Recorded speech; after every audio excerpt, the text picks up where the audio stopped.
হযরত মুফতি শফি সাহেব রাহমাতুল্লাহ আলাইহি হাওয়ালায় হযরত আল্লামা তাকি ইসমাইল সাহেব দামাত বারাকাতুহু বয়ান করছেন। এই কথাটা আল্লামা তাকি ইসমাইল সাহেব দামাত বারাকাতুহু বুখারীর শরহ নামুল বারীর মধ্যে আছেন, আবার তিরমিজির শরহ তাফসীর তিরমিজির মধ্যে আছেন।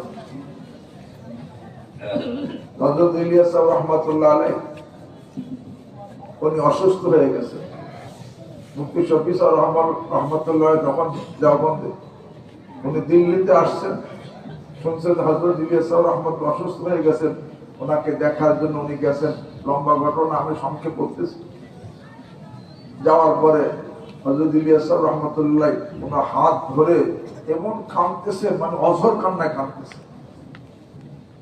তখন মুফতি সাহেব বলে যে আমি মনে করছি উনি অসুস্থ, মৌতের ভয়ে কাঁদতেছে, এই জন্য আমি তাকে বিভিন্ন সান্ত্বনা দিতে লাগলাম, মৃত্যুর কথা, মৃত্যুর সান্ত্বনা দিতে লাগছে।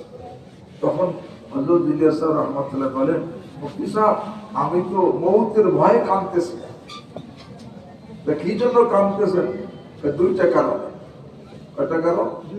এক নম্বর কারণ আল্লাহ, যে আল্লাহ রাব্বুল আলামিন আমাকে আমার দ্বারা এই যে এই তরিকায় দাওয়াত তাবলীগের কাজ শুরু করাইছে, এই কাজ তো খুব আগে বাড়তেছে।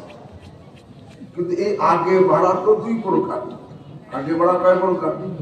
দুই প্রকার। এক প্রকার হলো আল্লাহ রেজামন্দির সাথে, আল্লাহ সন্তুষ্টির সাথে, কবুলিয়তের সাথে আগে বাড়া। আর এক প্রকার হলো আল্লাহ নারাজিগির সাথে ঢিল হিসেবে আগে বাড়া। এখন আমি এই ভয় ভাবতেছি যে এখন ঢিল হিসেবে এই কাজটাকে লাগে বাড়ান, তাহলে তো আমার তো হালাক অনিবার্য, আমার তো উপায় নাই। এই ভয় কাঁদতেছে ঢিল হিসেবে আগে বাড়ান। আল্লাহ তো তার নিজামন্দির সাথে, সন্তুষ্টির সাথে, কবুলিয়তের সাথে আগে বাড়ান, আবার অসন্তুষ্টির সাথে ঢিল হিসেবে কি বাড়ান? আগে বাড়ান। ইবলিসকে এত আগে বাড়াইছে, এটা কিন্তু ঢিল ছিল। কি ছিল? কারণ আল্লাহ তো জানেন তার মধ্যে অহংকার। অহংকার যদি হয় তাকে তো আল্লাহ কি করেন না? পছন্দ করেন না। কিন্তু তারপরও তাকে আগে বাড়াইছেন কি হিসেবে? আল্লাহ আকবার। এই জন্য হযরত ইলিয়াস সাহেব রাহমাতুল্লাহ কথা, তারা খাদেম ছিলেন ভাই আমিন সাহেব, করাচি মক্কি মসজিদের উনি ছিলেন, জিম্মাদার ছিলেন। উনি করাচি একটা জায়গার নাম মালির, সেখানে ইজতেমা হয়েছিল। ইজতেমার মধ্যে বলতেছিলেন যে ভাই ওই আমিন সাহেব বলতেছিলেন যে হযরত ইলিয়াস সাহেব রাহমাতুল্লাহ আলাইহি অনেক উচ্চাঙ্গের কথা বলতেন, সব কথা আমরা বুঝতাম না। এরপরে হযরত এই কথা বলতেন, তাআত মাআল ইস্তিকবার সে মাসিয়াত মাআল ইস্তিগফার বেহতর। অহংকারের সাথে নেক আমল করার চাইতে তওবার সাথে গুনাহ ভালো। এটাকে সংক্ষিপ্ত এই সহজেইভাবে বলা যায়, অহংকারী নেককারের চাইতে তওবাকারী গুনাহগার ভালো। কি বলছে বলেন? অহংকারী নেককারের চাইতে তওবাকারী। কেন? অহংকারী যত বড় নেককারী হোক, ইবলিস থেকে বড় নেককার হইতে পারবে? ইবলিসের পরিণাম কি? আর তওবাকারী, আরে যত বড় গুনাহগারী হোক, তওবাকারী খালেস তওবা যখন করবে তার পরিণাম কি? জান্নাত।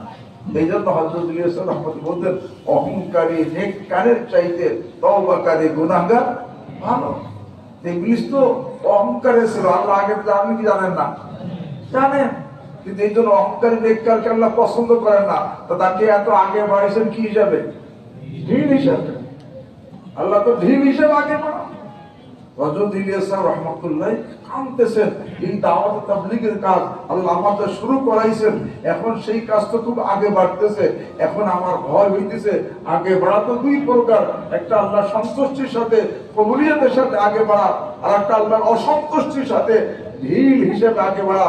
যদি এই আগে বাড়াটা আল্লাহর অসন্তুষ্টির সাথে ঢিল হিসেবে আগে বাড়ানো হয়, তাহলে তো আমার হালাক আর ধ্বংস হওয়া অনিবার্য। আমার উপায় হবে কি? এই ভয় কাঁদতেছে। তখন মুফতি শফি সাহেব রহমাতুল্লাহ বলছেন, হযরত আলহামদুলিল্লাহ আপনার এই কাজে আগে বাড়তেছে, এটা ঢিল হিসেবে না।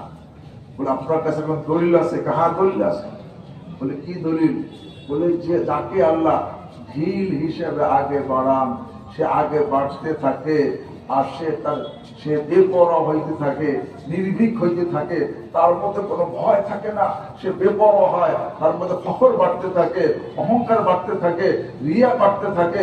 আল্লাহ তাকে ঢিল হিসেবে আগে বাড়ায়, সেগুলো আগে বাড়তে থাকে, আর তার মধ্যে ফখর আর অহংকার বাড়ে, সে তার মধ্যে কোনো ভয় থাকে না। কিন্তু আপনি যে ভয়ে কাঁপতেছেন, এইটাই প্রমাণ যে আল্লাহ আপনার তাকে কবুলিয়তের সাথে আগে বাড়াইতেছে, কবুলিয়তের সাথে আগে